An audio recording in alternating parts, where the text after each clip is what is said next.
Good evening, everybody. A little bit not what you're expecting. I know, isn't it great? Anyway, welcome to the Thursday night segment of the Outer Realm. We, oh, hold on. I am totally being overrun by technology. Anyway, welcome officially to the Thursday night segment of the Outer Realm. We're broadcasting live on the United Public Radio Network, UFO Paranormal Radio Network, 105.3 from the Gulf Coast and 107.7 FM from New Orleans. We're fully sponsored by the amazing people over at Folgers Coffee who have been a part of our journey for the last few years. So thank you, Folgers. We couldn't or wouldn't want to do it without you. Also, thank you to Justin Snicker, aka Dr. Snick, the Sonic Surgeon, who is responsible for the intro that you normally hear. He's an award-winning composer of Halloween horror, sci-fi, and dark wave electronic music, which can be found on all of your favorite streaming platforms. Also, big thank you to Steve McGinnis, the artist behind the banners and logos here at the show.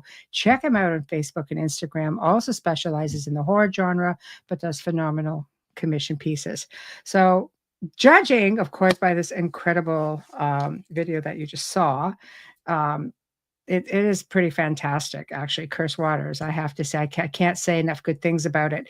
But I feel the same way about our guest this evening, Jason Hewlett, who's back in the Wayback Machine. It's been a while since he's been on, and so grateful to have him back on. He's going to be talking about his book, The Legend of Ogopogo, Canada's Loch Ness Monster from Small Town Monsters Publishing. And I have to say, I've read the book, can't say enough good things about it. I really can't.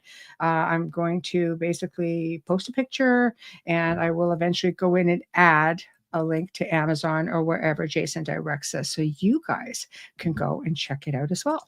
So without further ado, Jason, hello. Hello, how are you? I'm well, thank you. A little bit of a mishap with the tech over there. It's like hearing things. Where is that coming from? So it was trying to play itself over for me again. So must know how much I love it. So that's good. I know, right? It's great. So, gosh, everybody in the chat room, you guys are filling up. Thank you so very much. It's just great to see all of you in here. Remember, we're on Roku TV tonight. We're on Rumble. We're on X.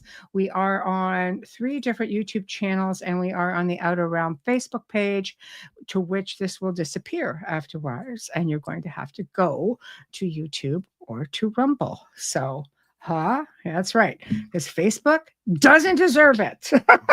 So I know, bit of a rant tonight. So, Jason, how are you? How are you?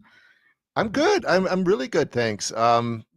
Busy. Life keeps trucking along. But no, things are really good, actually. Thank you. How are you? I'm good. I've also super busy and God, trucking along, I guess, would be an understatement. I think I do a lack of sleep these days, but it's good. You know, you're breathing. Which means you're positive alive when you're breathing and upright. Yes, it's a good thing. It's a good thing.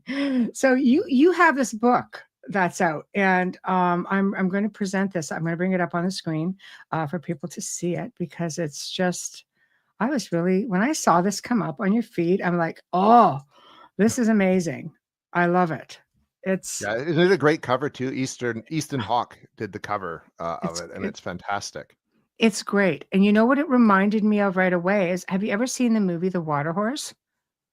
Many years ago. Yeah. It's old, but as soon as I started, delving into Ogopogo, it was just like, oh my God, this is the Water Horse. This is great. But reading your book was just amazing, because you touch on so many things. And I love Ken Gerhardt. He's been on and just so reputable. I'm so glad that he collaborated with you and spoke to you about this too, because it just goes to show it's got a really long reach.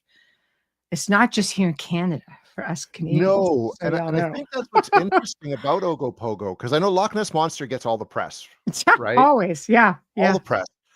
Which is, I've been there. It's amazing, and I love the Loch Ness Monster. Yeah. But Ogopogo is probably like the most documented lake monster of them all. Wow. When you go back into history and into the indigenous people that were there before, like there's been stories about Ogopogo, or as they like to call it, Nsnaha Itku, for thousands and thousands of years. Did you have to practice for that? Because Oh, honestly, I've I butchered it. couldn't. I tried. I think even in the documentary, I didn't quite get it right when I said it. Wow. It's like, I'm never gonna get this. Yeah. Oh, yeah. I mean, there's a lot to it. So when you say the most documented, as in sightings and how long has this been going on? I don't know where you want to start. Do you want to start with what prompted you to write the book with personal experiences, or do you just want to get right into the meat and potatoes of what this is all about? I mean, we could start with, I guess, the writing of the book, which Yeah. came down to with my previous publisher, who Pete Ran and I wrote 3 books for them. Wow. We had like one more book on the contract, which I always hate starting the story with that. The So I need. had to write one more book, but Pete wasn't Yeah. really, he had health issues at the time, so he wasn't Yeah. able to do it. So it was up to me to write something. And I live in Kamloops, British Columbia, which is 2 hours away from Kelowna, which is where Lake Okanagan is. And so Yes. I've grown up with the Ogopogo story. Right. When I was a kid, we would holiday in Kelowna a lot because it had really good shopping and restaurants and stuff, and it was closer than driving to Vancouver. And so I'd have to go like to Lake Okanagan in the park and look at the water for Ogopogo, and they have the statue. The statue's cool. Yeah. Isn't it cool? It's awesome. Yeah. So I've just grown up with the story. I've grown up with the story. I have an uncle who believes he saw Ogopogo, even though he doesn't believe in paranormal stuff or anything like that, but he's Yeah. convinced he saw Ogopogo. And Yeah. so I thought, well, why not write a book about Ogopogo? Right. And so literally about the same time that I started researching it, I did an interview with Eli Watson, who ended up directing Cursed Waters, and he's one of the filmmakers involved with Small Town Monsters. Right. And the STM team was coming up to Canada to work on a documentary on Bigfoot, which became On the Trail of Bigfoot, The Origin. And they were filming in Harrison Hot Springs, which is kind of where the birth of Sasquatch happened, like the Wow. name and stuff. Yeah. And Eli had a few extra days free to work on his own project, and he wanted to do something on Ogopogo. So he's like, I'm going to be in Kelowna later this year. I'm going to work on this documentary about Ogopogo. Do you know anything about it? And would you like to come and help me with it? And I'm like, well, I just literally started researching a book on Ogopogo. And it just, both projects, the book and the film kind of just went from there. And through the course of the months, Small Town Monsters was interested in picking up the rights to the book, which they did. Ooh, They published it. congratulations. Thank you. Yeah. Yeah. So the book and Cursed Waters are both Small Town Monsters productions, and the book is like an accompaniment to the documentary. Like it's not like the documentary is not an adaptation of the book, nor is, the book directly influenced by the documentary, but they're both kind of entities that exist together. Yes. Which was cool. And they both premiered at Monster Fest last June in Canton, Ohio. So that was pretty Beautiful. cool. Yeah. Beautiful. It's a great film. Thank you. Yeah, no, it's we had 2.5 days to make it. Well then, what do you say to that? No pressure. No pressure. Magical. Eli had to work on the Trail of Bigfoot, The Origin, and I was interviewed for that as well. And so it was just, and so everything was very strategically planned to like the minute, and then everything fell apart a day and a half before we went to shoot it. So we put it all back together at the 11th hour, and it just worked out. It worked out beautifully. And the response has been amazing. Unfortunately, it's still not available to screen in Canada. It's not. We horrible, why do we you make it here and we get ripped off? Well, it's out of Small Town Monsters' hands too, right? Yeah, it's something that happened with distribution. I mean, you can watch in the States, you can order the Blu-ray. Yes. We did screen it in Vernon, right, at the Town Theater, which used to be the dance hall that the Funny Foxtrot song originated in. Oh, that's funny. I thought was really cool. The dance hall that became a movie theater. And that's where the term Ogopogo starts. And I guess that's really where you can get into the complicated story that is Ogopogo / it's Nahaitku. Honestly, I can't even say I've tried. You just rolls off your tongue. I'm just like, I don't know, yeah. Anyway, with that being said, because I'm sure I'll hear you say that a few times during the night or evening. So before we get to that, though, have you had any experiences yourself? No, I haven't. Did you just fall in love with the legend or the mystery of it, or just fell in love with the legend, the mystery of it? I mean, when I first really heard about it, that's, I was also into Sasquatch, like monsters were cool, right? Yeah, of course. So I was like In Search of were around, Arthur C. Clarke's Mysterious World. So I heard about the Loch Ness Monster. And then when you sort of hear that you could have something like that that's 2 hours away from your home, it just becomes this captivating concept. Yes. And Kelowna really embraces it. It's a tourism draw for them. They make like postcards, they've children's books, stuffed animals, Wow. Ogopogo taxi company. You know, I mean, it's off the charts, But I'm really. glad because, it's a nice way for a community to benefit from its folklore.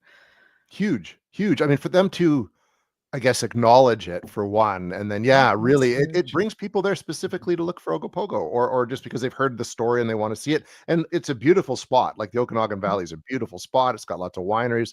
It's got Mhm, a beautiful lake. Waterfront properties and marinas. Like it's an ideal place for, I guess, something kind of like this to exist. Really, in terms of tourism value mhm, to it.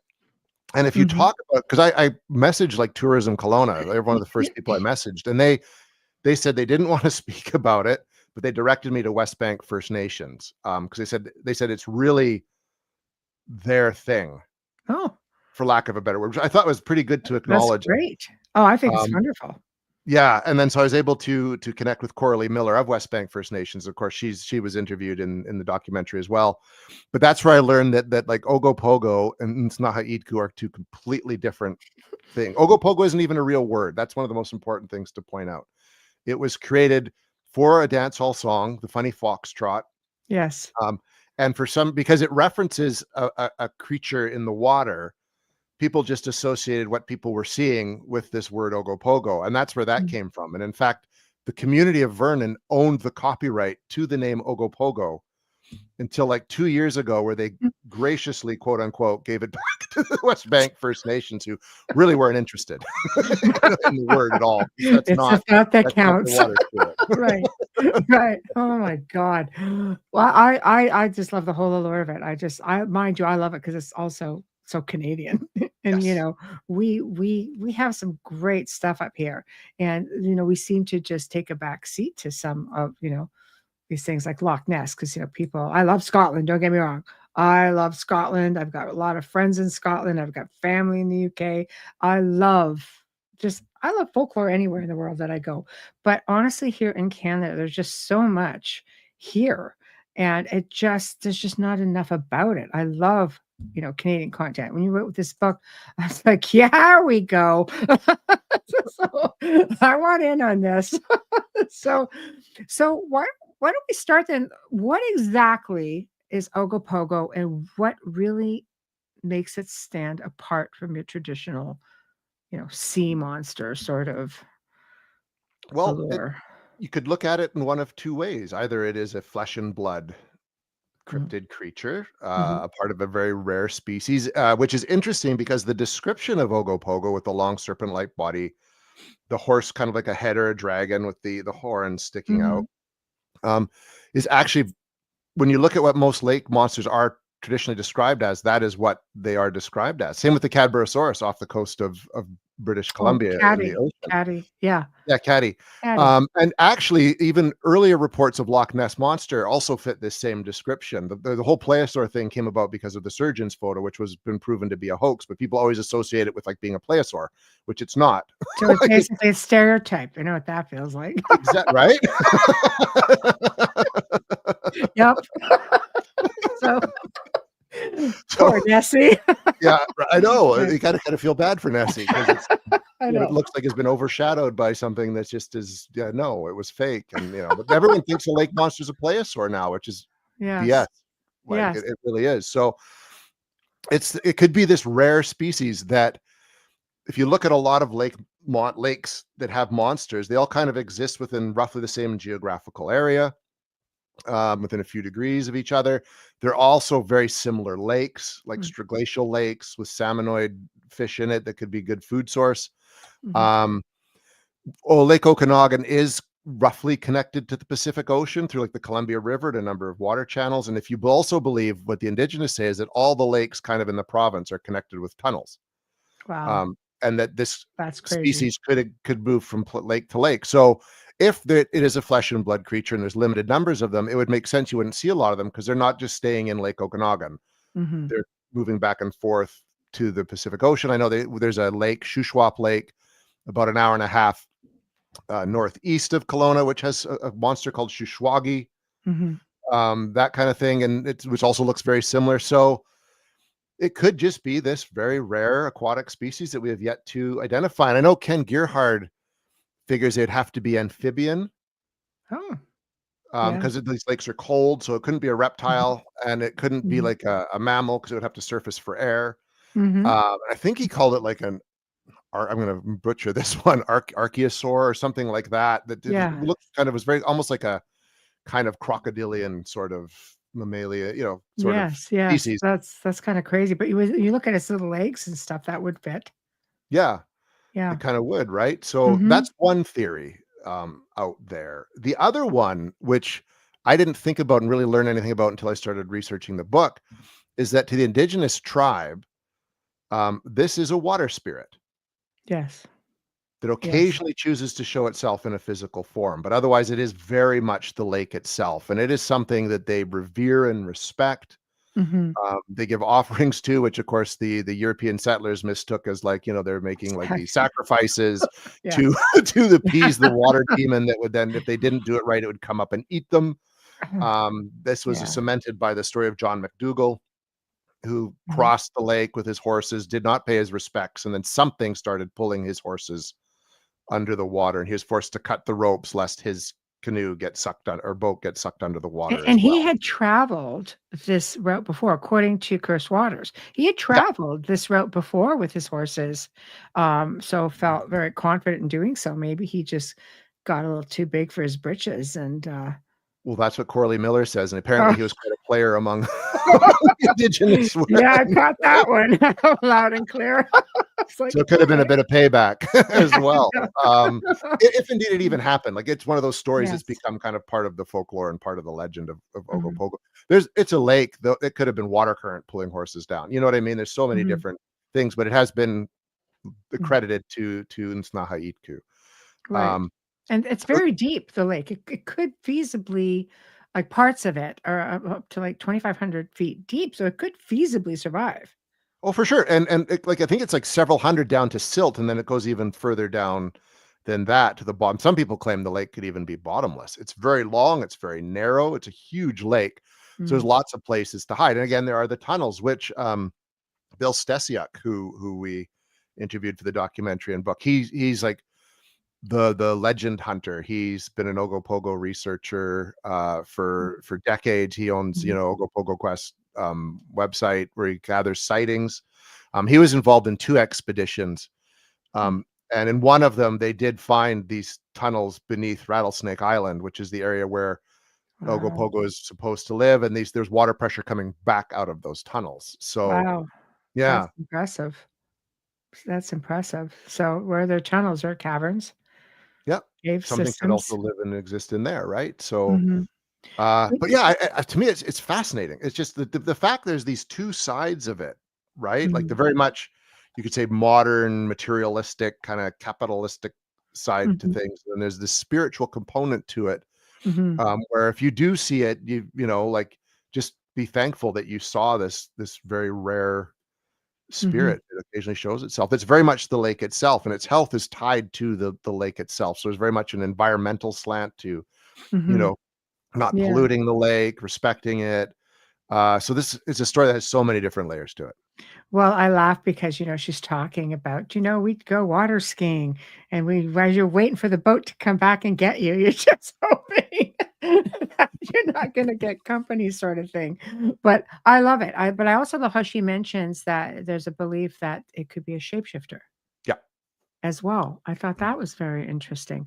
I love the oral history of the indigenous people because it's just something that, you know, like, it stays with you and it's accurate because you have to remember it.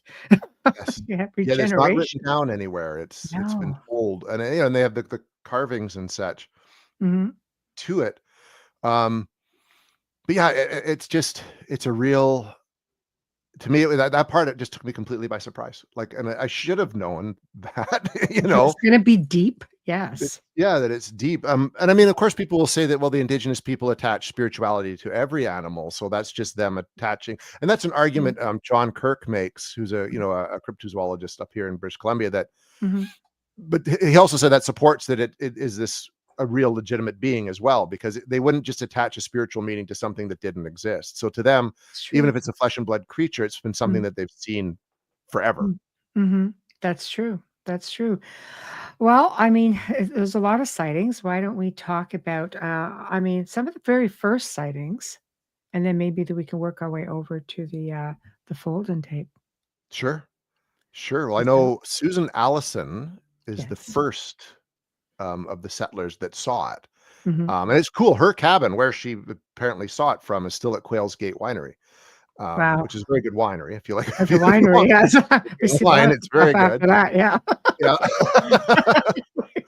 But she Right. writes in her journal, and it's documented historically, that she saw what she called like a dinosaur in the lake. There's a bit of speculation. It might have been her husband that saw it, and she was just writing it down, but it's Mhm. attributed to her. And Mhm. of course, that's what prompted her to go start talking to the indigenous people. And when they explained what it was, she just took the Nsnahiitku and kind of turned it to Nahahaktak or something like that. You're Because she close. couldn't You get the gotta word. give her some credit for the effort. That was pretty good. That was Yeah. pretty good. Yeah. But she's one of the first Mhm. of the settlers. And then, of course, the John McDougall, I think it happened earlier than that, but he was Métis, so he was sort of also half indigenous, half Yes. European. Yes. Um, but the sightings persisted to the point where when they did create, like, they did start having ferries that would travel, the ferries would have people armed with guns on the ferries, that if this thing Wow. did come up, they could start shooting at it. And more Imagine. sightings persisted just from that through Mhm. time, and it just kind of that eventually slowly moved into the Mhm. modern settings. It started with, I think, Holden film. I'm gonna gap on the date. It was in the 60s, I believe. 68 is what I 68, yeah. yes, Thank you. as per your book. Thank you, yeah. Yeah. Yeah, I read it. And you Yes. took notes, which is fantastic You because it's been know it. a year and a half ago, I could have quoted it off the top of my head, but other things Year and a in the half movie. ago, my memory would have been better too, Jason, so you're in good company. So so that's a long time ago, and what I like about it is that it's film and you can't fudge it. Especially back then. Yes. There was no way to fudge it. So he saw something. Folden was driving along Highway 97 from Kelowna down south towards Penticton, which is Mhm. a community at the southern end of Okanagan Lake. Mhm. And obviously he saw something big enough in the water, because he's way back. Like that road is way back, Mhm. that it caught his attention. So that speaks to the size of it. And it Yes. prompted him to pull over, pull out his camera, and start shooting footage. And every time that it would drop beneath the water, he'd stop. And then when it would surface, he'd shoot again. So you get a really good, 35 seconds or more worth of footage of something that people estimate could have been 40 to 60 feet long, Wow. swimming through the water, like undulating through the water. Mhm. And then before finally just sinking below the surface. Mhm. Um, and It was it's in the incredible documentary, and you footage. can find it on YouTube as well. There's like, less good versions of it on YouTube, but you can see it, and it's compelling. And I mean, that's how we don't get a lot of footage like that when it comes to like any kind of cryptid, really, right? Mhm. And It's that's a true. hard thing to dispute, because it's not some guys, in a Mhm. Ogopogo costume swimming through the water or anything like that, or Yeah. not Yeah. computer generated. There's not didn't exist back then. That's Um, exactly it now. I mean, now we're really in trouble because we've got AI. So, I mean, who the heck knows what's going to start surfacing?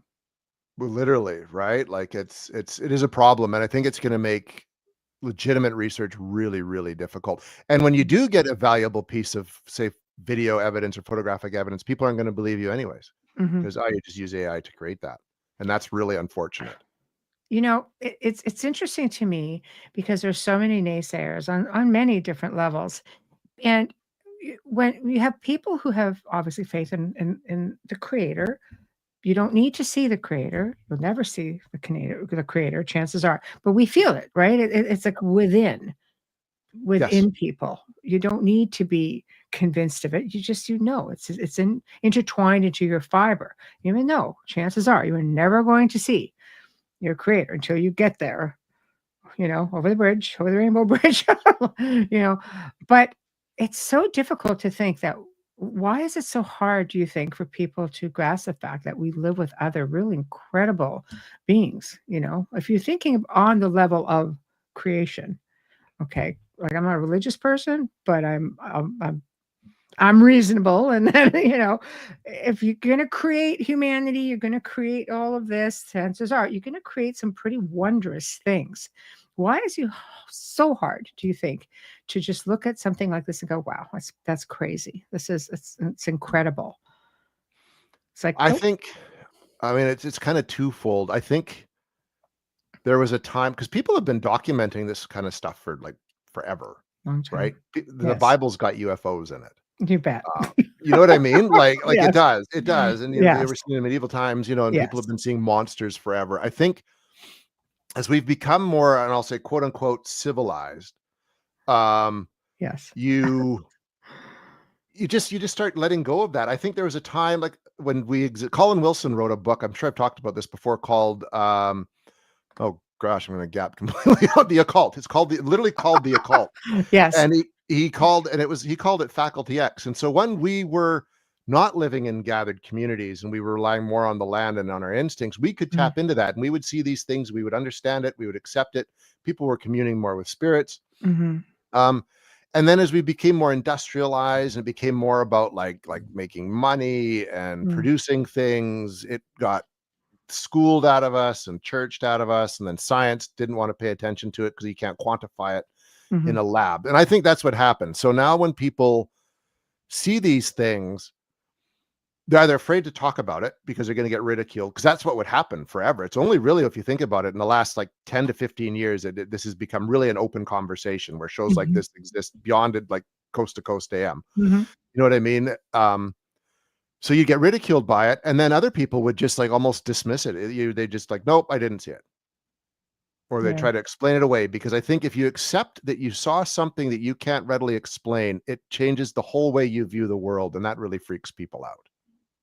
You're not wrong. You're not wrong I with think that. that's why, and I think now that we've sort of had more of a spiritual awakening in the last few years, especially since the pandemic, Yes. people are looking for more meaning in their lives. I think it's becoming Mhm. more acceptable. Well, plus I think you just had a lot of time to think about it when everybody was home for all this time. I Yeah. know that, when my producer and I did a show during that time, we just created a show and did it because we took like the worst time of the week, dinner time on a Saturday, and we'd watch it, right? And it actually it went crazy. And all I did, I spent about 25 hours a week of research, but I made a specific point because there were no libraries to go to, or, everything was online. All sources were given. So people could, if they really liked it, they could go online and just dig and find more on their own. That show did so bloody well. We were just like, what just happened? Like, where did this come from? But people were opened right up to the possibility of many things. Like, it covered many, many, many different things. And I realized at that point, I'm like, you know what? If people just had the time to slow down and not be rush, rush, rush, rush, rush, just trying to exist through life, they could probably be more open to things like that. I see there's that willingness, you know? But I liked the whole, like, the fold-in video for me was that was really compelling because Very compelling. you can't fudge it. No, you can't fudge it. There's another video in there, the gentleman who was water skiing, and there's the three other objects in the water, the three other Yeah. animals that were small, and he came along and literally fell in, right next to them. That's Yeah, an amazing video footage too. I can't remember the name of the gentleman that shot it. yeah. I don't think they ever found the water skier. Like they found the water. He didn't get eaten, I was but like, no "Oh one was my able to track god." the water skier down afterwards. Let me be specific here. Right, There's right. actually been no, despite Yes, its lake demon status, there's been yes. no Ogopogo attacks on people. The closest they can attribute is the McDougal incident, if that's even true. With yeah. But that was a very compelling footage too, because it's just people filming a person water skiing, and they came around a corner, and there's these three animals in the water that they can't identify, and the guy goes right by it and falls in. And that's what leads Ogopogo to be so well documented. There's been sightings where 15 people have seen it at the same time Right. in one Which is case. which is amazing. When Yeah, does it, when and where, does it tend to show up the most? sort of all over the lake. Okay. That's what's interesting. I mean, obviously, the bulk of the sightings are around Rattlesnake Island, which is towards Penticton at the southern end, because that is traditionally where it's supposed to live, Yes. according to the indigenous folklore, which I think is really cool. And I mean, and we went there. Yes. I was able to go there, which was I thought was really neat with Bill Stasiuk and see it. Yes. And I was someone like before writing the book, and I mentioned it, I think in the opening, I was not really open to the idea of lake monsters. Like I was like, it's a lake, it's a limited body of water. Where could it exist? Yes. Blah, blah, blah. But as soon as you go on the water, Yeah. you change your perception. Because we were right at Rattlesnake Island, maybe like 20 feet from it. And the water in that area and at Squally Point just drops completely off. Like there's like very little beach. It just like shoom, and you're in Hmm. 250 feet of water after like 3 steps. Hmm. Um, Yeah. Well, at Something least could have been down there when we were there. Like it could have. it could have. It could. Yeah, good thing you didn't fall in. So I was tempted to. I wanted to jump in and swim to Rattlesnake Island, but it didn't happen. I was I really know, disappointed. they let you. Can you imagine? Oh my gosh. See that I know it's very cool. You mentioned in the video that the sighting when you're going back to the I don't like to say infamous by any means, but there was a photo taken that has really had they've just torn it to bits, right? It's just craziness because they are, and again, the name eludes me. Well, that And was it's with Dale, the one that was Dale and Colleen took in Dale, October of yes, 2022. Yeah. yes, that. Oh my God, that has taken some real hits, and I don't know, it looks pretty compelling. Well, and that's the thing. And this kind of goes back to what we were just talking about, where it's like someone presents something that is an incredible photo. Hmm. And Dale and Colleen, they didn't, having met them, and we went out on the boat with them to where Hmm. they had their sighting. Hmm. They were never interested in making a buck. They never have made a buck, like, off of it. You know what I mean? We No, used it with their permission. They didn't ask for yeah, money. no. Um, they're the last people that were really even interested in having a sighting or anything like that. They thought it was a deadhead in the water, which of course would be an Mm, upside down tree floating. So they went back and they noticed that wasn't a deadhead, and Colleen shot the photo. But once you present that and it's in the news, well, people just automatically want to crap all over it, because there's no way that someone could have taken a picture, especially like people that weren't even really interested in the story. mhm, Like there's people that have been like diehard Ogopogo researchers for decades that have never mhm. got a compelling photograph, but these people just snap a picture. And I think that creates I'm just a gonna put the real picture up. nasty streak in people.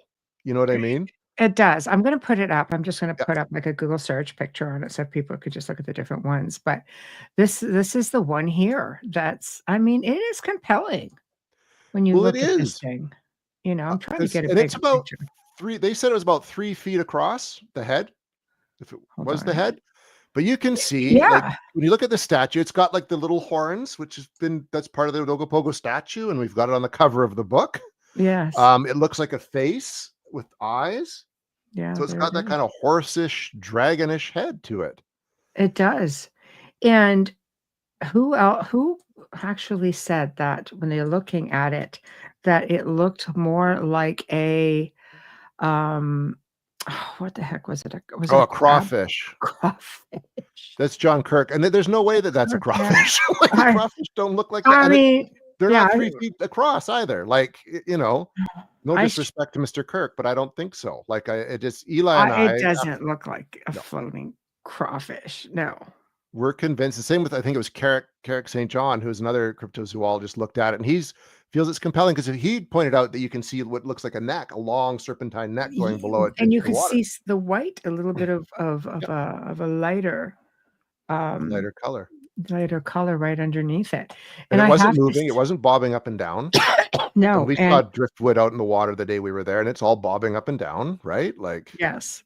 Yes, exactly, and I just looked at it and kinda went, "Oh my god," but it reminded me I'm gonna put this up just because I want to people to see, the little horse thing, the little horns. There. yeah. It's a bit white here. I mean, it looks a little bit different, obviously, Oh, for sure. but I mean, I like that, this seems to be quite normal Yeah, with a lot of that are seen. yeah, the Cadborosaurus, Mhm. Champ, in Lake Champlain, they're all Yeah. described being very, very, very similar in Yes. appearance. Yes. And whoever made that statue, that's pointed out too, I think it was Dale who actually pointed that out, that when you look at the statue in the park, that's what it looks like. And we even in the film Buddha, we have this picture of the statue and we put up Dale and Colleen's picture next to it. It's Mhm. pretty darn close. Yeah, but, there's too many that's what I'm saying, it's just always so easy for the naysayers to come up and say, "Absolutely not," because you're fairly skeptical. I mean, Yeah. you're a logical guy. Yeah, no, I'm one of those like, well, the show we had, I want to believe in this stuff, but I'm not going to believe it on blind faith. Like you really have to Yes. look at it critically. Yes. And that picture to me is very credible, Mhm. especially having Right. met them, having been out in the spot where they took the picture. Like it's just, I find it, I'm inclined to believe they got a picture of Ogopogo or Mhm. Insnahayitku, however you want to refer to it, right? Mhm. No, it's true. Well, when when I saw you say, "Yes, I think this is compelling," I'm like, "Okay, now I know we're onto something." Because if you think it's something, then we know it's something. Thank you. So, Yeah, no, I'm so is Eli Watson, who I made yeah, the film with and who directed it. Like he's convinced too. Like they got a credible picture of Ogopogo. like, Um, you have to think I guess I can understand in a way why people would be a little bit skeptical because this thing sat there almost like posing, and when they came back around, it was still there, just with his head towards the surface, and yeah, she looking just at them. like, that's almost unheard of. Well, and there's some Like, good was it theories behind sleeping? that. Like Yeah, it's just October. There's no okay, other real boats on the water. okay, They were Dale and Colleen were in a sailboat without the engine running, so they're running on sail power, so it was making no noise. It right. was at the peak of the salmon run, which happens every year, so there would have been a lot of food. So it's probably a good time if you are a creature, you Mhm. would feel relatively safe coming up to feed. Then you see these people, and you just cut. They don't, but they're not really appearing threatening. So maybe you're just taking a look. Maybe I it was think full of maybe salmon and it was just napping. yeah, it could have been or sunning itself Good because it was meal. in the sun. There's at least the wall. Like Yeah, you don't know, yeah, right? And that's yeah, so it's sure it's one of those I think one in a bazillion shot chances of seeing it. you I'm sure if know it. people were on the lake more at night with flashlights, they might have a better chance of seeing something. Everyone seems to look at in the daytime, Mhm, but in the daytime in the summer, there's water mhm, skiers and jet skis and all sorts of stuff, and it's everything. chaos, right? Like Mhm, it's we were there in May doing mhm. filming, and it was very busy on the lake. So something Wow. if it's noisy, it's not going to be hanging out during the daytime on the water on the surface, but Mhm, in October, like late October, mhm. sunny day, no one really out, there's a greater chance of something showing up. It was just like a perfect event. Yeah. Wow, I love that. Oh, I have a question, which is was gonna lead to a series of my questions, so I'll just put it up here. Hi, Mark. Do you know if anyone has ever run sonar Yeah, to look when for they did the two expeditions that Bill Stesiak were on, they ran sonar and side scan sonar, and they had Mhm, underwater submersibles and everything and scuba divers down. So they did a very mhm, thorough search, and that's how they were able to determine where the caves were. And they mhm, did have something. They picked up a sonar ping of something large in the lake, and that stirred up silt at the bottom. So mm, right. yeah, but they don't know Okay. what it was, Of kind of course thing. not. They got a No. compelling sonar ping, which I Yeah. think is really interesting. I think it's interesting. Has anyone tried to and this is just, the probably leaning a little bit on, paranormal research sort of thing, because I think people should try to do audio recordings of absolutely everything when you're Mhm. out. But has anyone ever tried to do audio? Even can't you do that underwater? Isn't that equipment that will pick up Microphones. I on know they've sound? done that on Loch Ness for sure, and I Yeah. believe during those expeditions they would have. There was a Japanese one on the lake, and I believe they did put audio Mhm. equipment into the water. The one thing they haven't done, which I think would be great, is remember when that one gentleman did the eDNA test of Loch Ness? Yes. They should Yes. do. I would find it interesting what they'd get if they did that in Lake Okanagan. Yes. I mean, funding. Has anybody ever tried to get funding to do something like that? Because if there's so many sightings and I find the picture to be compelling, I think the video is very compelling. Um, I mean, why could you not get testing for something like that? I mean, people have Well, gotten money to test for less, you know? yeah, I think that's a really good question. Someone should, I don't know how you apply for a grant to do that or how you'd find the right people, but I think Yeah. that's gonna be a really good test to do. It would be kind of a, Mhm. it'd be a great step forward. Would make for a great television series. It would, wouldn't it? Actually, we should get on this, Michelle. I know. I know. It would. I do. I absolutely think it would make for a great television series. And then you're looking at, the production company to pick up the tab on Exactly. some of that. So, hmm, wheels are Hmm. turning. But Netflix.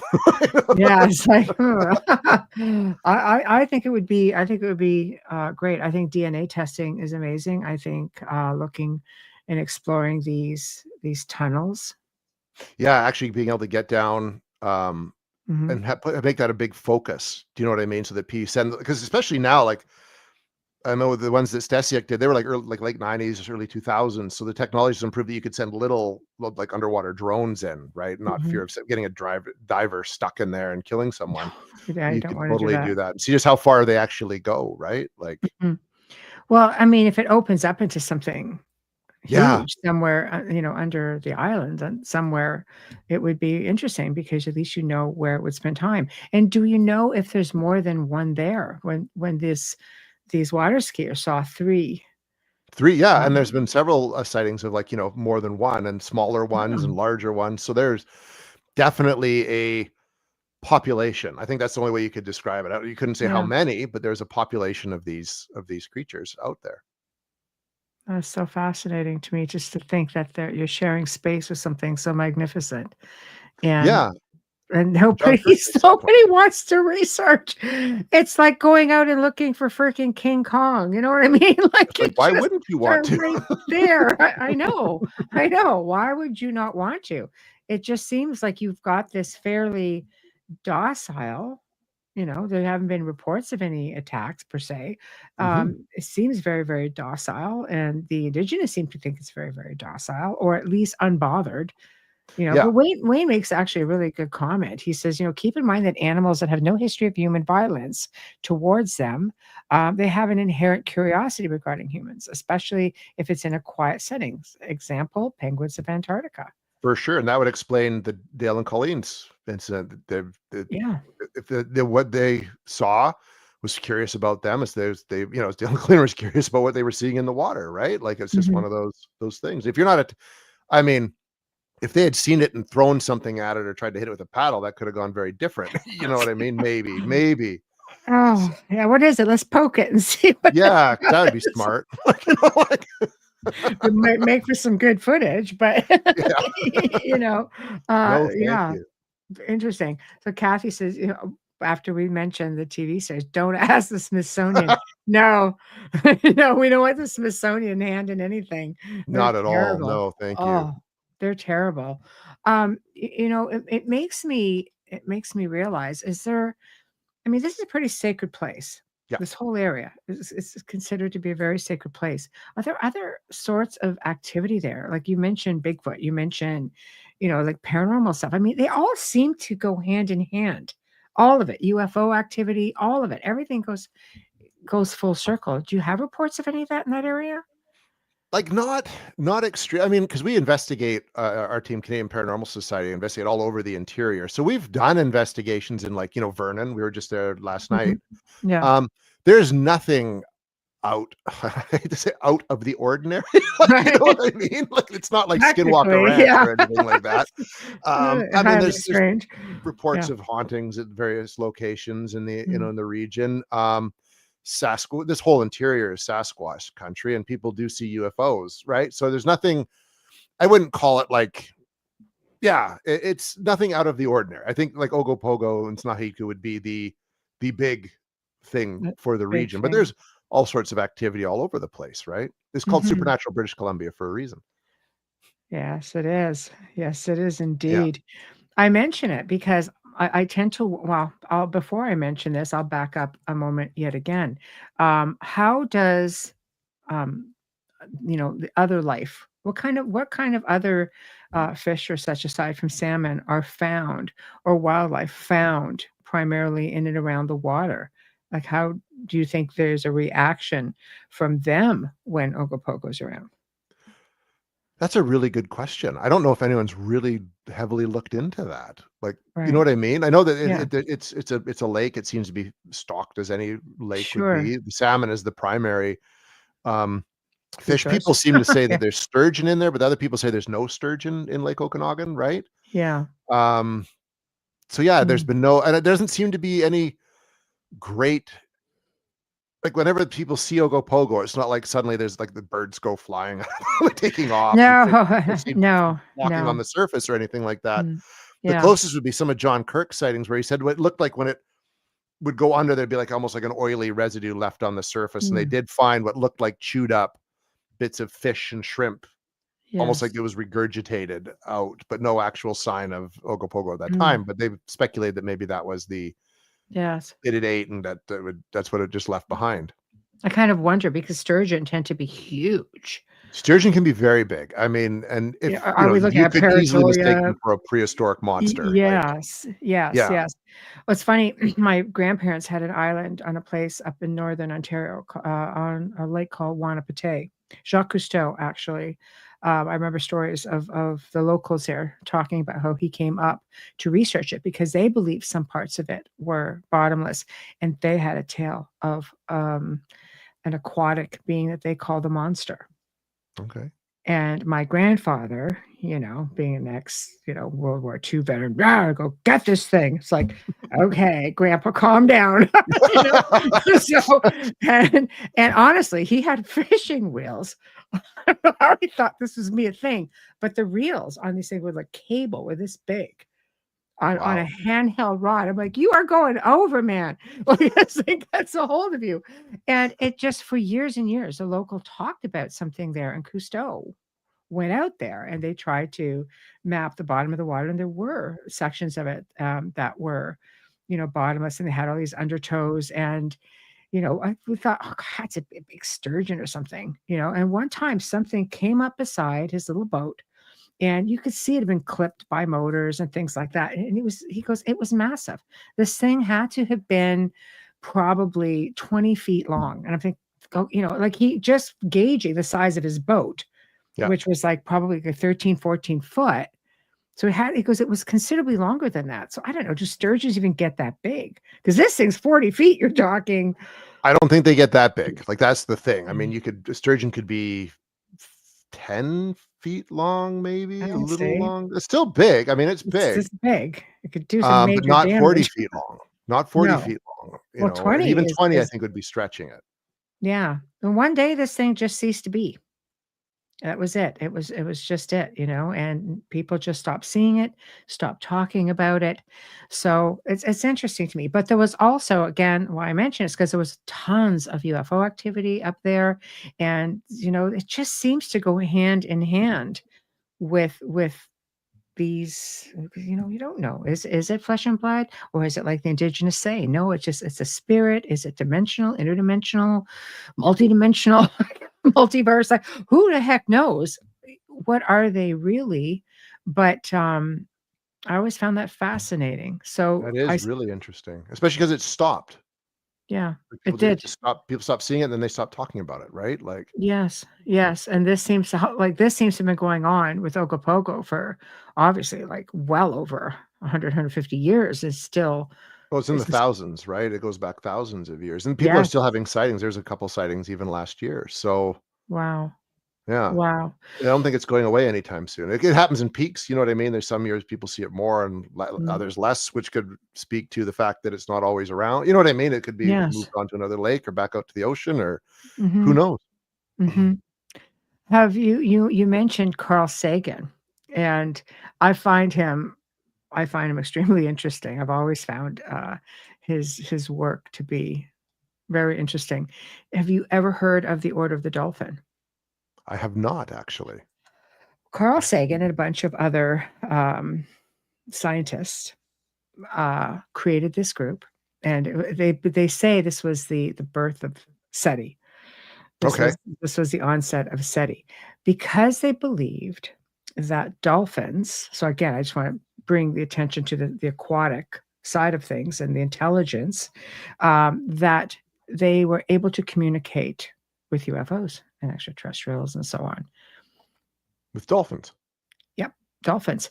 And if you get into some UFO sightings, there have been people who have said that, as the craft has come down, that dolphins would come up underneath it and swim in circles right underneath it. Interesting. It kind of reminded me of Star Trek with humpback whales. Oh, it's all with the whales and the Yeah, right. So it's like, I'm having a flashback, but it's like 1986 again. I know. It's like, gosh, could it be? But because they're so sensitive, I think, to frequencies, and they have their own language and they can communicate.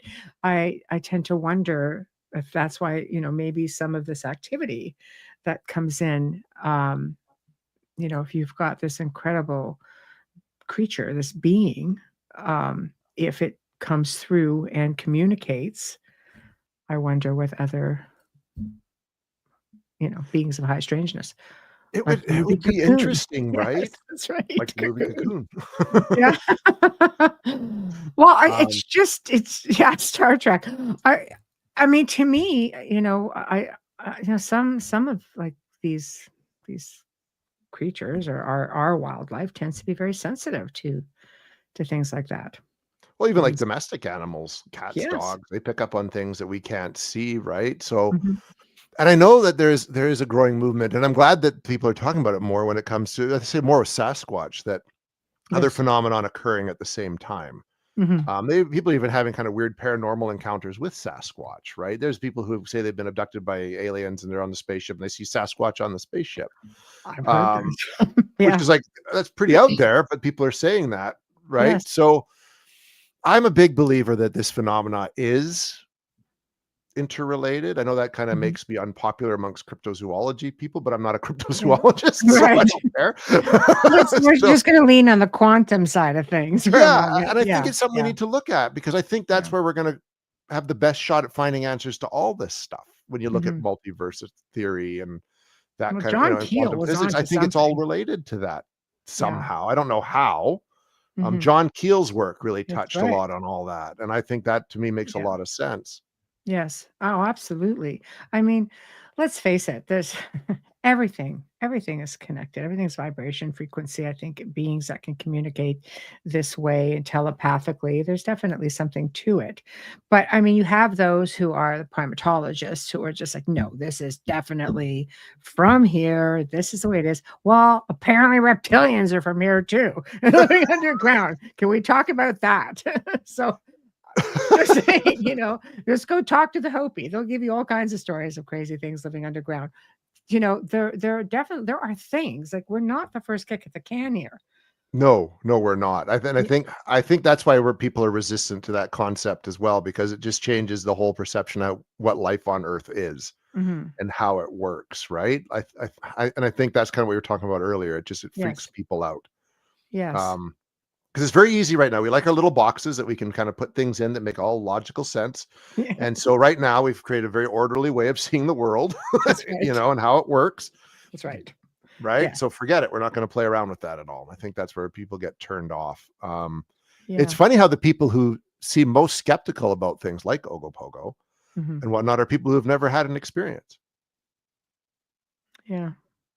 Or same with like ghosts. Like it's like, ghosts aren't real. Like, but they haven't been somewhere where something paranormal has happened. Or if they have, they've just said, no, that didn't happen.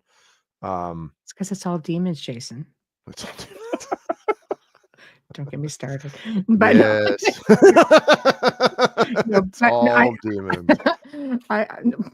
there are some faiths that believe strictly that, Oh, completely right. And people, even the early settlers, called Ogopogo a lake demon. Like right? that's literally the phrase that they called it, a lake demon. Yes. But I mean, I think you would associate serpents with that. People have forever because of how Yeah. the projection of what Lucifer was in the Bible, Exactly. right? And Yeah. etc. Exactly. Um, Meanwhile, they're these incredible beings of knowledge, messengers, and so on. If you delve into other ancient cultures and how they viewed, dragons or serpents, it's just more knowledge based. But yeah. You can't Wizened, get, you know.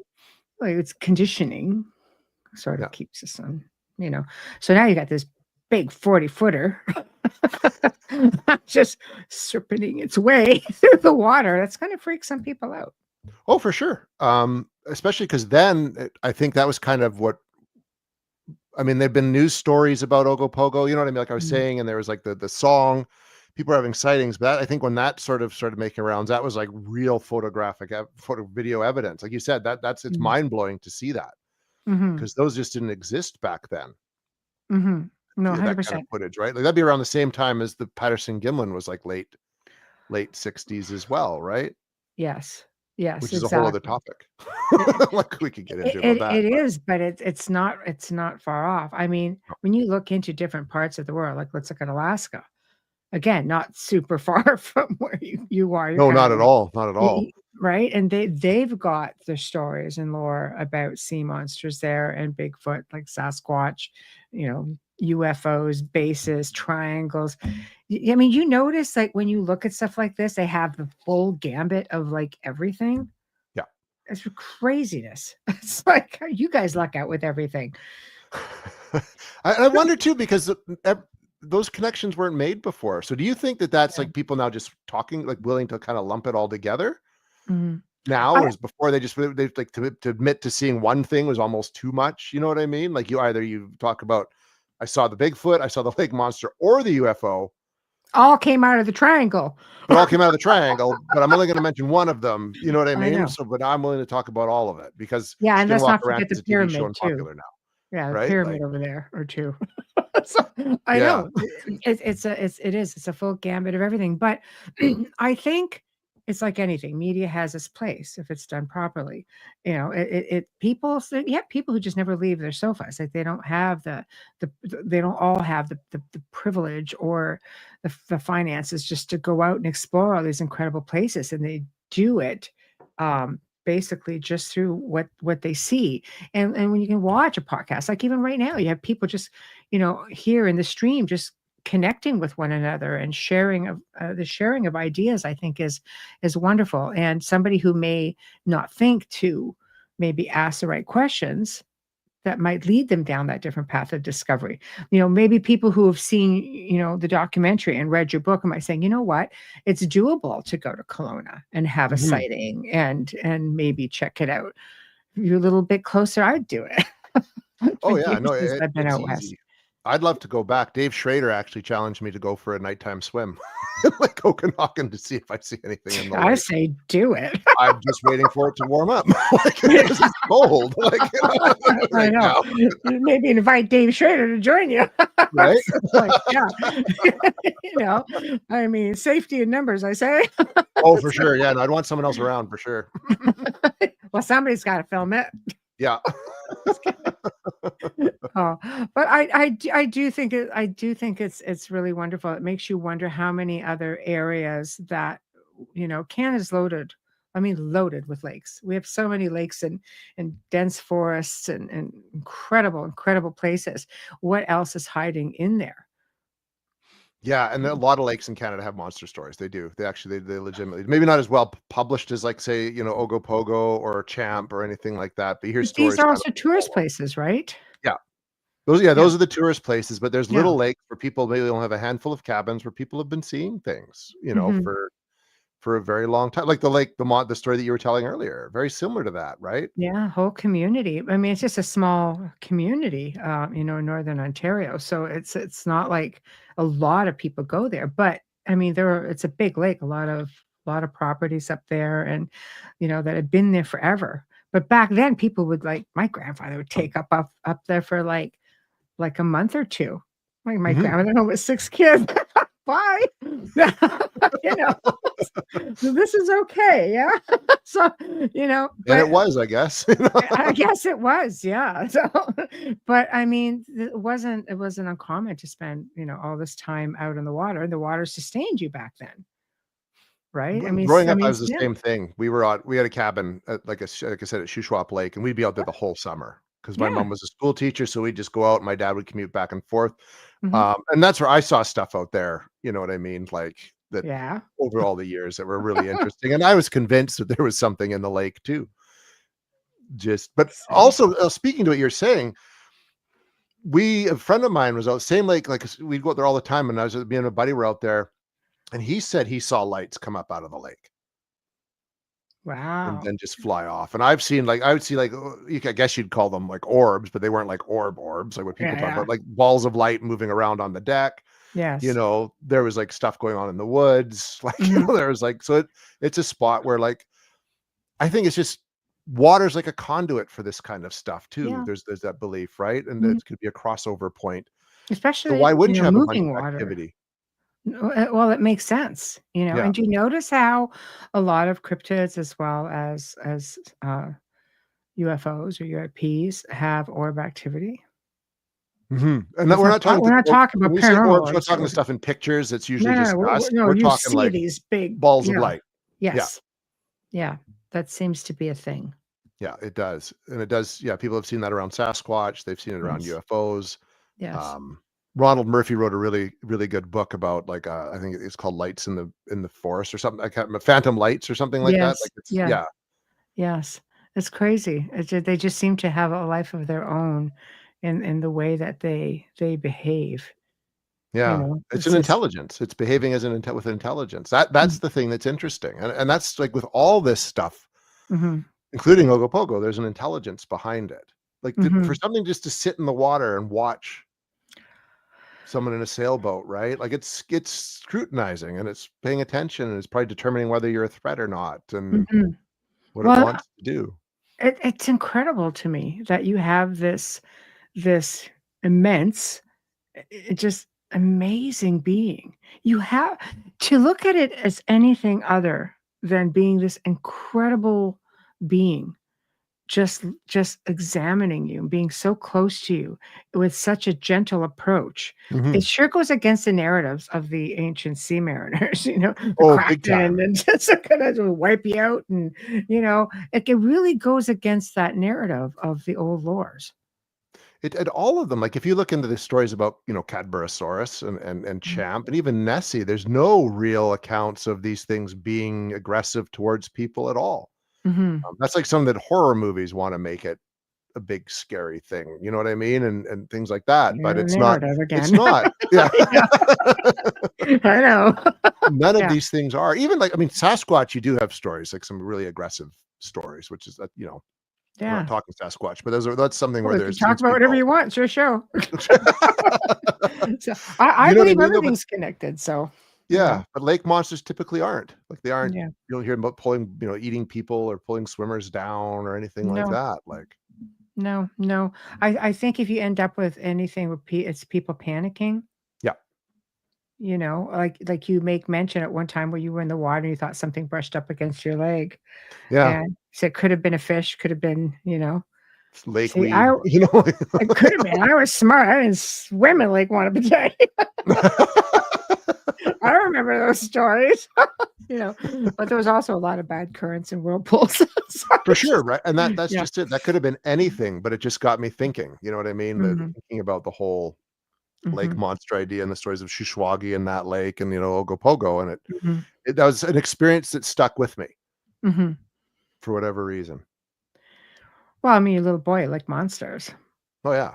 Yeah, So is every yeah, I monster really there a like monster, monsters. Still like right? monsters, yeah. Yeah, well, I think do you find that maybe dealing in cryptids per se, and especially with so many sightings of Ogopogo, that it just seems a little bit more of a reality, potential reality happening as opposed to, let's say, the paranormal. I mean, paranormal is people see ghosts all the time. Other people see nothing, and other people, all the pareidolia. I mean, it's easy to see something that isn't there, and it doesn't matter what it is. But do you think that looking for something it's more tangible, let's say, like because there are so many Bigfoot sightings, there are so many sightings of Ogopogo, or this is because 'cause they're Canadian sea monsters, maybe that's why they're friendly, we're always friendly. Oh, yeah. Had to. Had No, to, no, it's sorry. true. We'd be and Yeah, polite, right? I'm being sorry I didn't mean to polite, and bump our into you in the Ogopogo is water. polite too. Um, Yeah, he's got manners, he's a perfect gentleman. So, right? yeah, I think because it is supposed to be tangible, right? Like, so if it is flesh and blood, like, it is a tangible thing. Yeah. So it's, something you can like, we have ways of determining whether a spirit's present or not. Yes. But either you see the monster or you don't. Mm-hmm. I mean, people have mistaken stumps and bears for Sasquatch. That's fine, but That's and I interesting. guess you could misinterpret. There's I think I mentioned it, the person who believed they shot the video of Ogopogo and it turned out to be a beaver. And it was on Unsolved Mysteries. I remember watching that episode. But that's someone who's there's someone who's never been on a lake, clearly, Yeah. in Canada and The seen a beaver beaver to floating know on its what back. Yeah. Yeah. what that is. So that does Mm-hmm. happen. People do misinterpret things, but Mm-hmm. um I think you've got a great when you have a sighting, you've got a greater chance of it being something tangible with when it comes to like a lake monster, especially if you're like clearly there's nothing else there. Mm-hmm. Like, Mm-hmm. like people saying that Dale and Colleen took a picture of a dog swimming. Well, no, we were like, in the middle of the lake. That dog would have drowned by then. You know what I mean? And it's Yeah, yeah, they're resilient, but to a point, to a point, or a duck diving into like there's just like, thinking of all these other things. But no, that you rule everything else out. They saw something. And it would be the same with some of the stuff John Kirk says he saw. Mhm, He's a credible enough person. I believe he saw what he saw and he shot video of it that, which mhm. we showed as well. And that's a very impressive video too that he shot. Yeah, well, yet he's, like, all on about the crawfish. So it's like There could be various reasons for that yeah, as far as I'm just concerned. But yeah. I mean, I don't like to discount. I mean, people have different perceptions of yeah, what things are, and there's a reason for it, but I think that when you have the opportunity, I would love to see, oceanographers and such take a lot more interest. I mean, British Columbia has, like, being right on the Pacific like that. There's just so much potential for really good oceanographers and scientists to just come over. They're not that far from here. 3-hour drive. Yeah. It'd be a 3-hour drive. Yeah, Come up and look at it. charter a boat and I mean, they have the equipment. I don't think it would be, well, I mean, it's easy for me to say, it wouldn't be that expensive, but but I mean, I don't know what this equipment, what it takes to get it out of there. But I mean, if you're looking for something tangible and you have people in a sailboat who can just get it so easily, go back and recreate it. Like, have these guys ever tried to go back and recreate it at the same time of year and just see if they could get another photo, or it was one shot deal, we're That was happy with that? October 2022 that we Yeah, were there in May of 2023. I'm not sure if they have, I mean, they're regular sailors. So, I mean, they've been yeah, sailing on that lake for years and not seen anything. So wow.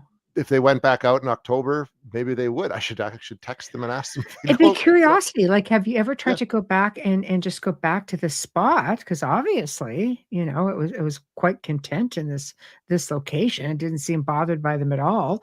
It would be curious to see if they haven't, if they would consider doing it. Maybe you Yeah. need to go And for a little, like, sailboat ride, Jason, and just yeah, see go if they back out wanna. with them and just sit Yeah, there and wait, right? And just see yeah, what you see. mhm. I don't know. I personally think it's a grand idea, I think but, it's fantastic too. yeah. And I think it'd almost be worth putting out a challenge to people like scientists. So why don't you just go and spend Mm, some time on the lake mhm. with all Well, your equipment and just to see, right? There hasn't been an expedition for a good long time. Like, mhm. Well, apparently, yeah. I mean, apparently, though, they just now everything costs so much more money than it yeah, did back then as well. Maybe we just have to rely, maybe here's how you do it. Maybe we just need to rely on researchers such as yourself and Eli, and just put it out there and saying, look, we want to maybe do an edit on this documentary, do another documentary, maybe just we want to do this, we want to test it. People have all kinds of equipment out there. And you yes, they might do. be surprised as to how many people actually come forward and say, we want to try, but under Yeah, controlled conditions. controlled conditions, in the interest strictly of seeing what evidence we could get. Mhm. We're not Yeah. hunting this thing. We're not Mm. trying. It's even protected by Greenpeace, and the province has said you're not allowed to hunt it or hurt it. That's actually written in law. So we're Right. just there That's to great. document whatever we can see. That's great. Wow, I didn't know that. That's Yeah, fantastic. yeah, they totally have. Like, it's illegal to hunt, harm, or shoot in any way Ogopogo. Wow. Yeah. Wow. Well, it's pretty bad. You have to actually put that in writing somewhere to make sure that Well, because nobody you know, does. some dumbass is gonna try to do something with I it, you know know. what I mean? I'm Like, glad you said it, not me.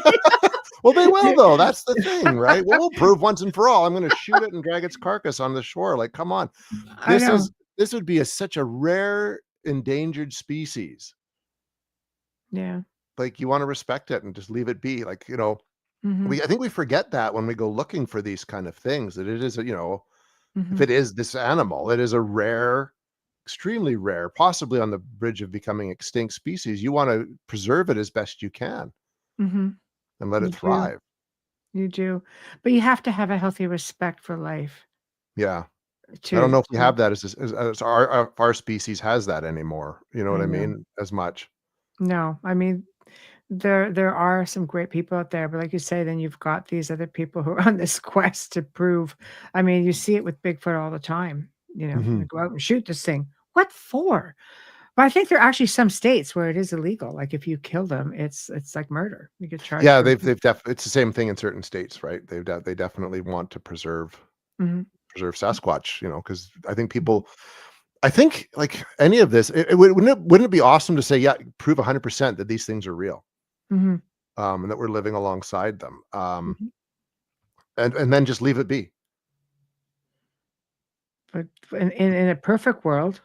Yeah, you would. It's like, "Okay, we've got definitive proof that Ogopogo is real, now let's just leave it Mhm. alone in the Yeah. water, let it do its thing, Mhm, you know, and we'll stay out of its way, and it's, clearly not interested in getting in our way," like, mhm.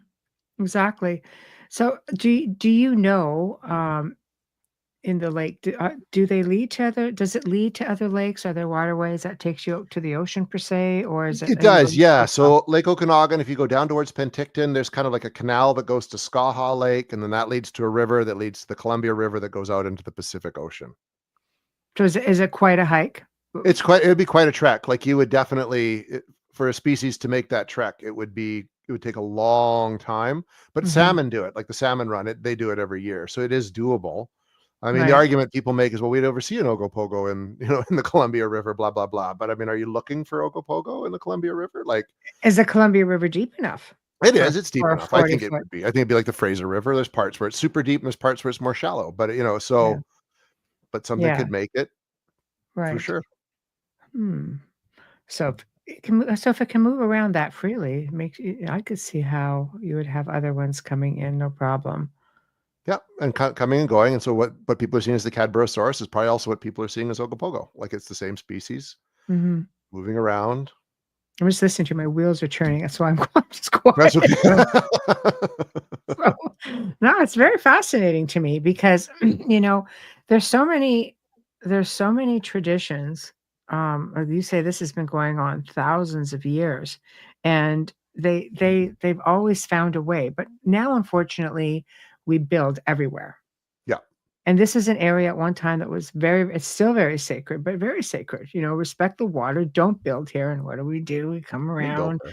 and we build there and just totally disrespect. I love how that was portrayed in the documentary. We do I what think we that's important. want. Yeah. It was a very important part of the message. And that's something, I mean, Eli does more work with cryptids, you know, with his films with small town monsters, but he says every time, like, when it comes to cryptid stories, the Mhm, environmental stories become a very important part of it. mhm, Because these are things that are existing in nature, and so in order to protect them, you need to protect nature itself, and that's kind of where these things go back and forth. I know when Seth Breedlove came up with the title "Cursed Waters," and people got kind of upset because what do you mean cursed waters? Well, it kind of does tie more into the environmental message with it. Like, we are polluting this lake where this mhm, species is a living, and you're almost like cursing the water. And if it is the water spirit, then by cursing the water, you're putting the water spirit at risk. Um, You are. You are, You are. and, you know, and so then, as, you know, Corley Miller said, it would be unhappy because it's not clean, you know, it's sick. Mhm. Yeah, we in the modern era have totally lost touch with our own planet and environment. So it's very, very sad. It is. It is. We wanna conquer everything. We do. It's in our it seems to be in human nature, and now there's, you know, yeah. Won't get on that tangent. I know, we're But going down we've some always other wanted rabbit to, hole, aren't we? but Yeah. every time we try to conquer nature, it makes a folly of us. That's the thing. It's true. Like, we've never mastered nature in any way, shape, or form. Mhm. And I don't think we ever will when it comes to things like like Sasquatch or an Ogopogo either. Like, No, I think people don't realize that they are very sacred. yeah, They're very special, you know? I mean, have you heard of Ron Moorhead? You must have yep, heard of Ron of Moorhead. course, yeah, The Sierra Sounds. I love his approach on everything. He's such a gentle individual. It's just no wonder that he has the experiences that he yeah. has, you know? I mean, they're brilliant. You know, I have an elderly friend of mine who does a lot of energy work, and he's done incredible work with Sasquatch and Bigfoot.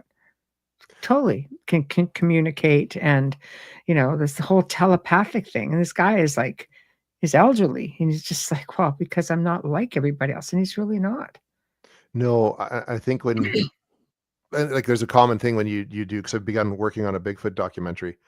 Mhm. Um, and they wanted me to go out on an expedition by myself, which okay, fine, like I will, but Count me in, alright. you Yeah, don't find Sasquatch by looking for it. So my plan, and this is what everyone says who has an experience, just go camp, yeah.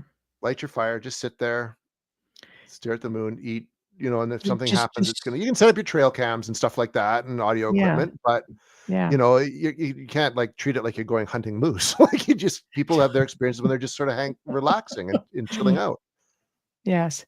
So do in you the woods. think, a telepathic thing, and I wonder if this would work with Ogopogo as well?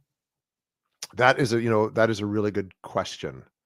Obviously, with the indigenous people, I think they did communicate in their own way Yeah. spiritually.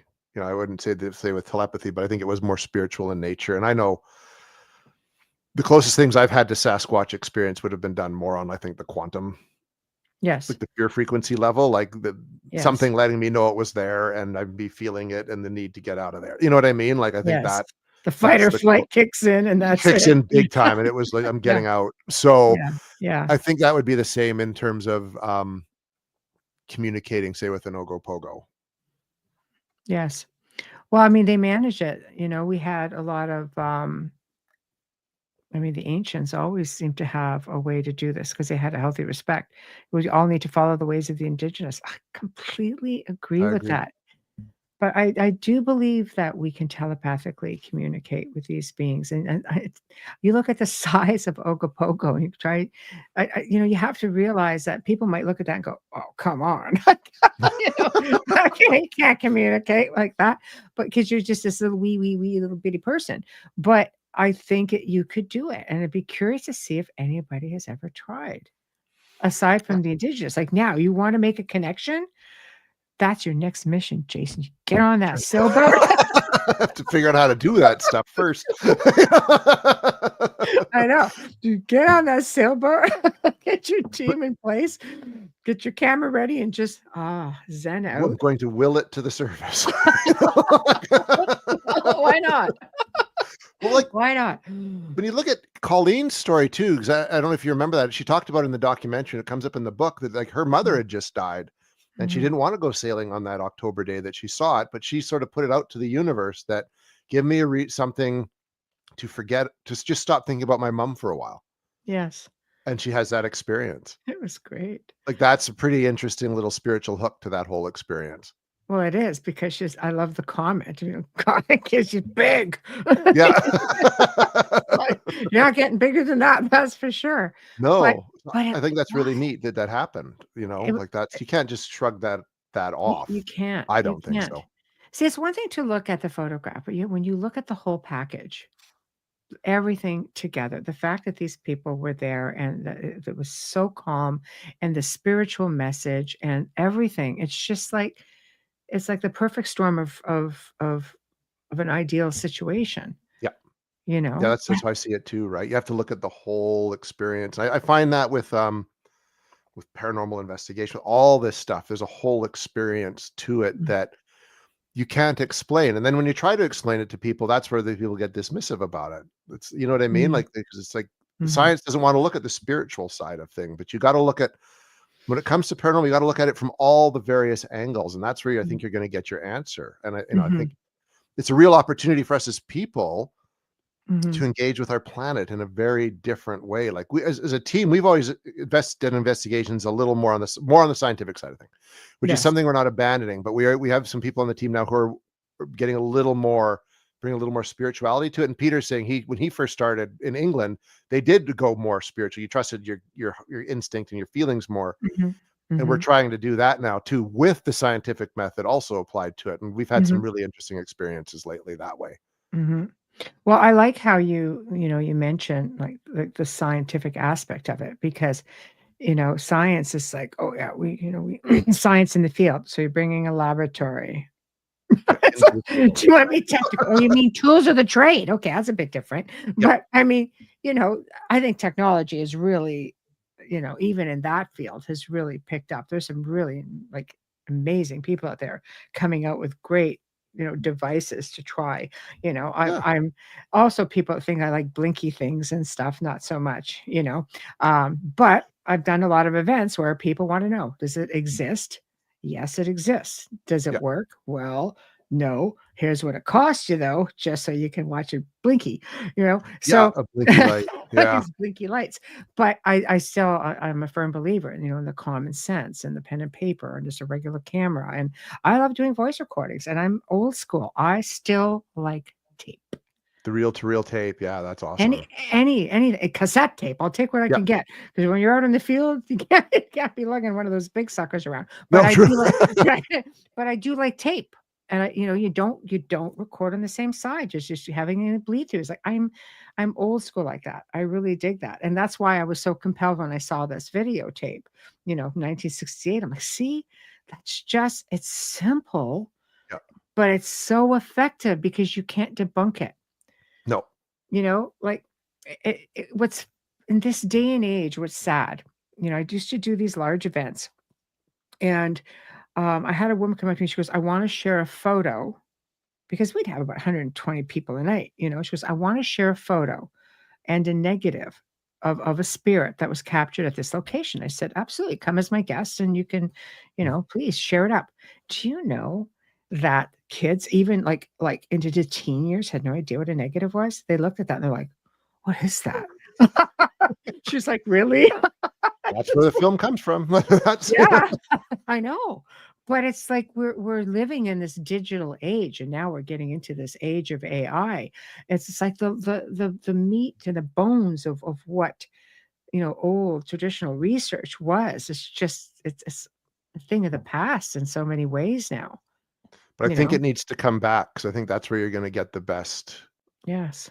the best evidence. Because again, like you say, you can't debunk it. You can't. That wasn't put in You after the can't. fact. That wasn't added. It's Mhm. digital's fine. I mean, I use a digital recorder because you can go Sure. back and you can clip it and you can do all this great stuff Sure. with it. It's convenient.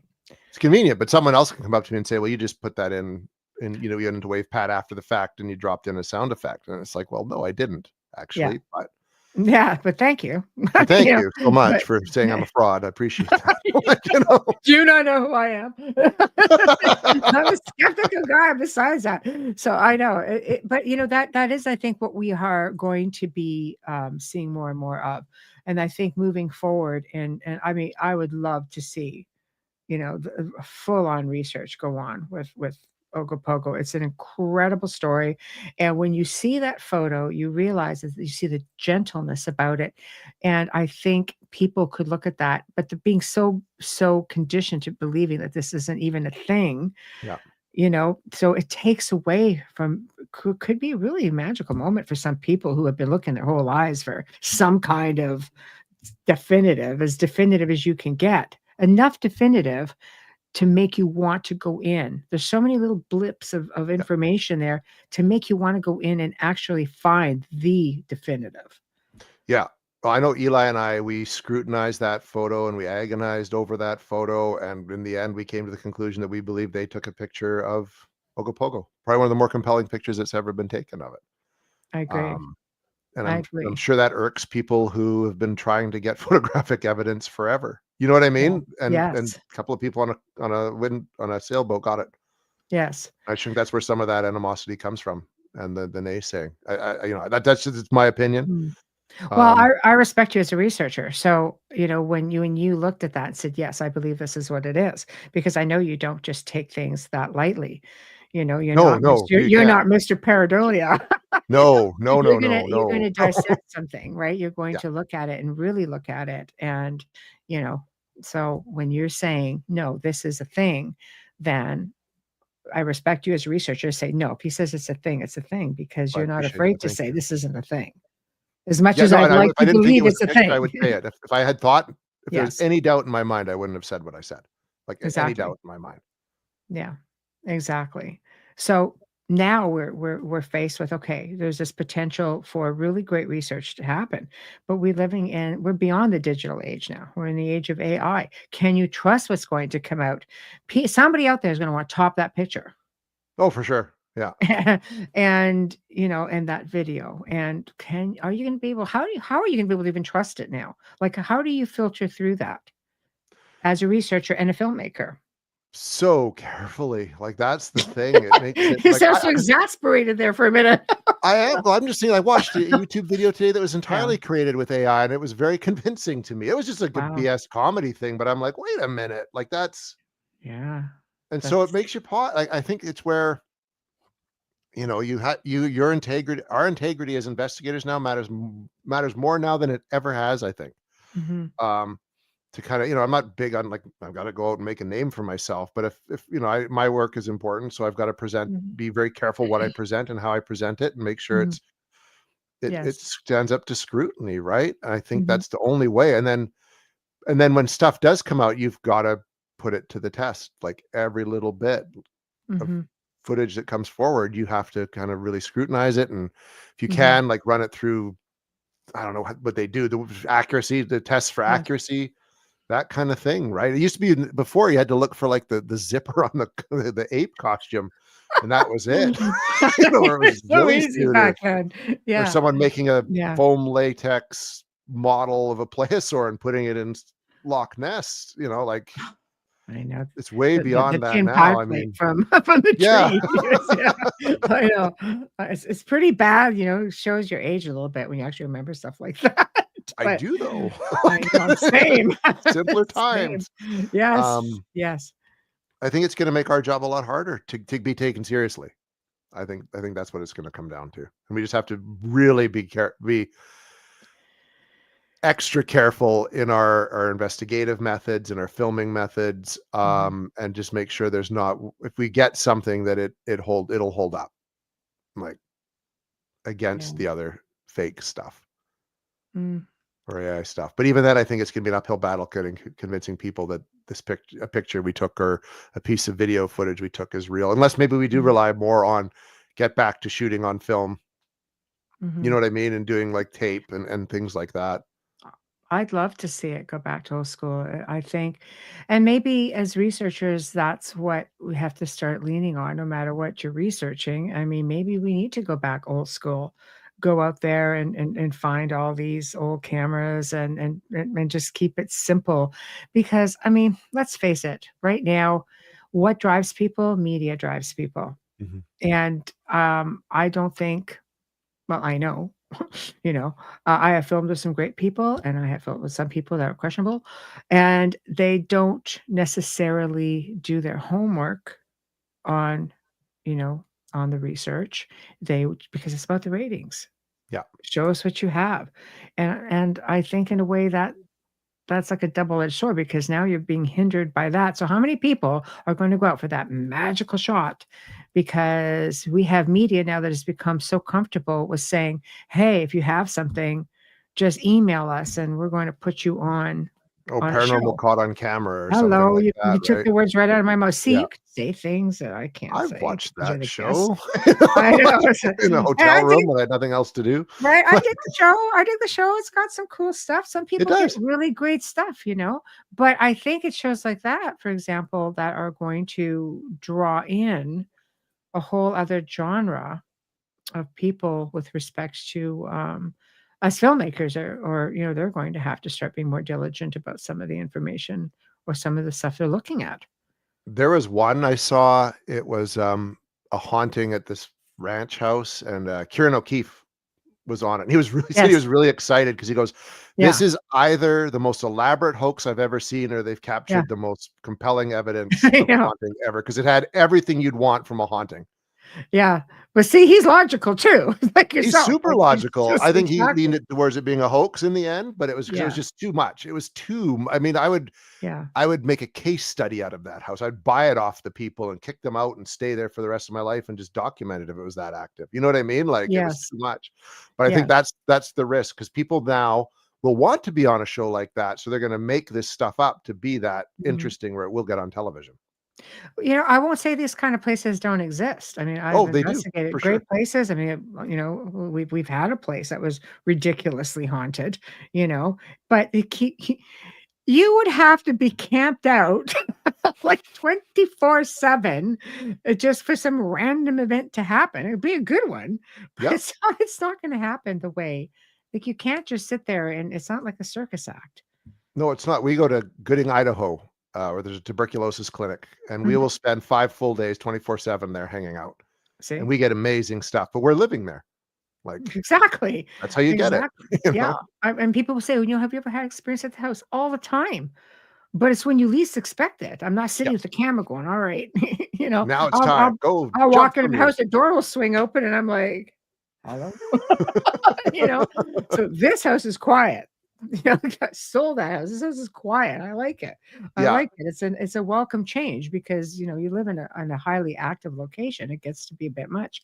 But, they can, yes. It wears you you know, out really quick. it does. It Yeah. does.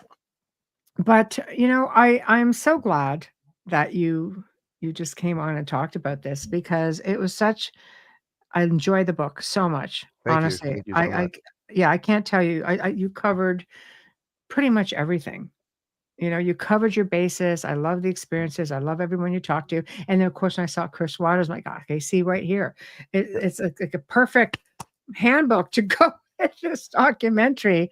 And it just really puts it into perspective because I can read it and I felt like I was experiencing it with you. And in the same breath, and when I'm seeing the film, I'm like, okay, see, this is exactly what you envisioned. Like you wrote it the way it was. It was great. Thank you so much. That's what I was really, really trying to do. Like, it was yeah, yeah. Thank you. Oh, you did. You did. So in closing, you are going back, yes? I will, of course, I'll be going back to Lake You Okanagan. have missions now, so yeah. Eli and I always joke about cursed waters too. We don't know what it would be or if it would even happen, but we always joke about there's so much more that could be done with Ogopogo. Like, the I absolutely think there is. I mean, have you thought about just going and camping out on along the shores even at night? oh yeah, And yeah. I think that'd be something. It'd be neat to do this summer, like even with the team, just to go hang out on the shore and just to see yeah, what happens, right? yeah, absolutely. I love it. Night vision, Yeah. Night vision, go swimming, like Dave Schrader told me to do, and see what we go can get find. swimming, go Yeah. swimming. But like I said, you shouldn't be biting Dave Schrader. I should. I Always can only easy say to be come. on the other side of the coin, but you know, okay, man, this is it. Like brotherhood. We're gonna do this. Exactly, exactly. No, I love it. And do you have any more books coming up? Yes? I have started writing a book about well, I've done my first draft about the Wendigo, Mm, get which me I just said started it, on the so I've doomed Wendigo. myself. I know, So, right? but yeah, That no, I've researched and written a book on Wendigo, and, there's stuff going on with that project as well that will be we yes. can talk about more next year. Yeah, no, that's okay. We'll have you come back on if you're willing, I would because love that to. again, it's a Canadian thing, It and is, and it is, and it's such a compelling story. it people don't realize just how many of them they have a far reach. Here in even Southern Ontario, we have visions or sightings of things that are Yeah. Well, it crazy goes that down we into Missouri, parts of the States even has it and stuff like that, but I yeah, ended up doing some, expedition and some research up in Edmonton, north of Edmonton, where, like, the yeah. Swift Runner story happened and all that stuff, and yeah, It's going to be outstanding, I know and it it's is. gruesome. It's like true crime meets paranormal. It's pretty wild. I'm excited already. I know. Awesome. I know. I worked with one family, and they were in an indigenous place, of course, in Ontario, in the Muskokas, and one of our team members at the time was indigenous, This kid was as cool as a cucumber. I call him a kid because I'm just considerably older than he was, but he's just calm. And we were leaving, and it was like 3 o'clock in the morning, and it was just it was a weird experience, that whole investigation. And something yells out like a freaking Xena war cry, like a total screaming 3 a.m. out of the woods. And this kid looks at me and goes, "That's just a Wendigo." Just like that. And I'm like, just like that, is it? It's just the Wendigo, huh? That's just, but it's the voice. "That's just a Wendigo." And I'm like, "Get a car. We're going right now." We are leaving. Exactly. Exit stage. Exit stage left. That's it. Yeah. So I never heard anything like that. And to this day, not because not like I hear them every day, but from what I've heard, like he's telling us about some of the indigenous lore out in the Muskokas. He goes, no, he goes like that. They're really high pitched. Some of them are like screechers, Mhm. So I was just like, it's one of those, it's almost like Sasquatch too. Depending on where you're hearing the story, they're different. It's yes. a little bit different, like the experiences, but there's also so many similarities. Yeah. Yeah. It was sort of a Oh, that's a like terrifying thing to hear. it was. I'm like, God, sounds like Xena. And he goes, "That's just a Wendigo." Good to know. Thank you for that. I will never leave my mind ever again. Ever again. No, so open-minded and kind of, cool as a cucumber. I'm just like, how do you sleep at night? But anyway, thank you so much for joining me this evening. Honestly, it was just wonderful to catch up with you, and wonderful to hear about this incredible place, this incredible being. I hate saying like sea monster. It's just, No, it's a gentle feel to it. it is. Yeah, even the term lake monster to me seems a bit off. Like Yeah. it's a being is a great way to put it.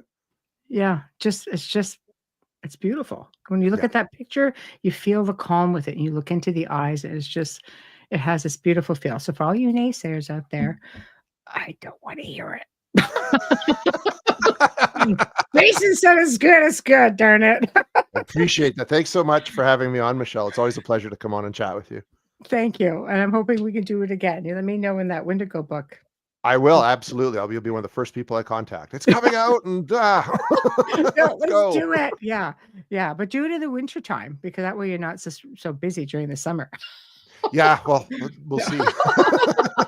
I know. I'm just playing with you. No, it's great. Well, you make sure that you're safe out there, because you've got a lot of stuff coming up, and don't just go jumping in the water at night. No. I ain't looking at that, but I'll be careful. I'll make sure there's lots of people around. Yeah, that's a way to do it. That's good. Yeah. And I'm hoping. I mean, if you get some great stuff, I'd love to do a follow-up. For sure. Yeah, no, absolutely. I would love to. Yeah, hopefully this summer I'll be able to go and do something with that Yeah. whole idea. I mean, and I liked your TV show idea. Like that would, I don't know how, but that would be a great way to do it. Oh, there are always ways. There's always ways. It just takes the right people. That's what I'm saying. Like you get things, and you're coming up with tidbits of stuff, and you put that all together. It's amazing what you can get done with there. In fact, now when you've got platforms like Netflix and Amazon, for example, you don't even have to be like a big, huge production company anymore. You get more coverage on these platforms. You do. You know, You but do actually. Yeah. You just need to have the right connection to make that, to you get to one do. of them, and then boom, can take off. You do. You do. I'll put some feelers out. Happy to do that. Perfect. Thank you so much. You're welcome. No promises, but I know people. Yeah, I think it would be a wonderful story. I think it'd be a wonderful series, because when you're out there, if you're staying out there, living out there, even if you decide, okay, we're going to do this, and we're just going to go and spend a summer, and you just the day-to-day activity of the research of it, to me, would be quite interesting. I think so too, right? And that's something that I think gets lost in some of these shows. Like there's a process to this when you're doing it. And then we tried that with We Want to Believe. We wanted to show the process. Yes. If you get something, that's just icing on the cake, right? But it's showing the way that these really go down, these investigations. I think that'd be great for something like an Ogopogo I expedition can. as well. Oh yeah. Just have a vision of you out on the boat at night in the water, just waiting. Just waiting, night vision on and seeing what happens. That's right. There we go. It might work. Oh, thank you so much. You're a good sport. Thank you, Michelle. No, it was awesome. This was a great conversation. I always enjoy it. Thank you. Thank you. And thank you to everybody in chat. God, you guys are just a whole lot of fun.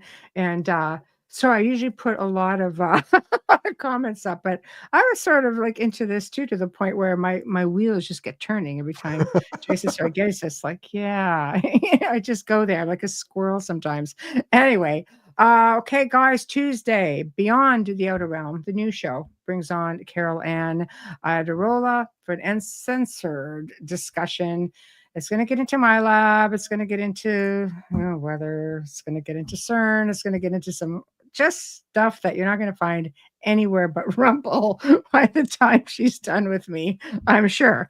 And we have open mic on Wednesday, again, part 2. Guest host Wayne Mallow. It's going to be a lot of fun. It's a laid back week for me. I'm exhausted. Anyway, Thursday, Melissa McClellan and Adriana Fiorestu, very dear friends of mine, teammates of mine. And everybody keeps asking me about Romania, Hoya Baciu Forest. You've heard me talk about it, but these gals are the ones that were there with me, and we've all had incredible experiences, and it has a very long reach because some of these experiences continued on, for up to a couple of years, mostly to them because I'm kind of a good kid and I don't do stupid shit. So, it kind of went in a whole other direction. Anyway, it was a lot to talk about, And I think they're going to bring some photos and, because I can never find anything, and some recordings and things like that. So it's another example of having a healthy respect for nature. So have healthy respect for nature, because the old saying, there are things in them their woods. There sure and heck were things in them their words. What those things were, I guess that's what the conversation is going to be about. So thank you, United Public Radio. Thank you, Folgers. Thank you, Justice Snicker. Thank you, Steve McGinnis. Thank you all to everyone who participated in chat tonight. Thank you, Jason. And everybody have a great weekend. And we'll see you Tuesday afternoon for Beyond the Outer Realm. Good night. Good night.